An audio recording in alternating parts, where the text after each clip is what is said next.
IPL অকশনের জন্য Cameron গ্রিনের স্পষ্ট কথা। স্টার অলরাউন্ডার ক্যামেরন গ্রিন মঙ্গলবার 16 তারিখে শুরু হওয়া আইপিএল 2026-এর মিনি নিলামের জন্য একটা কথা স্পষ্ট করে জানিয়ে দিয়েছে যে তিনি স্পেশালি বোলিং এর জন্য অ্যাভেলেবল থাকবেন। বন্ধুরা, ক্যামেরন গ্রিন তার ব্যাক সার্জারির জন্য তিনি যাওয়া আইপিএল খেলতে পারেনি। পরে এবছরের জুন মাসে ইন্টারন্যাশনাল ক্রিকেটে কামব্যাক করে, যদিও সেটা স্পেশালি ব্যাটিং থেকে, কিন্তু এখন বোলিং থেকেও প্রপার অ্যাভেলেবল আছেন বলে তিনি জানিয়েছেন।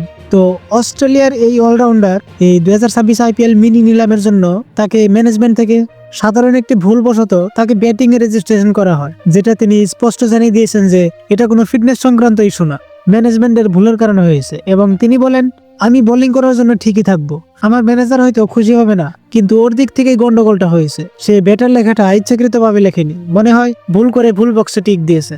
পুরো ব্যাপারটা যেভাবে সরিয়েছে সেটা বেশ মজার, কিন্তু আসলে এটা ওর একটা ভুলই মাত্র। যাই হোক, গ্রিনের মতো বড় খেলোয়াড় একজন এবার আইপিএল এর মিনি নিলামে, যদিও বেস প্রাইস 2 কোটিতে আছে, কিন্তু তাকে সব দল থেকেই নিতে চাইবে এবং ক্যামেরন গ্রিন এখন মেইনলি অলরাউন্ডারের রোলেই দেখা যাবে।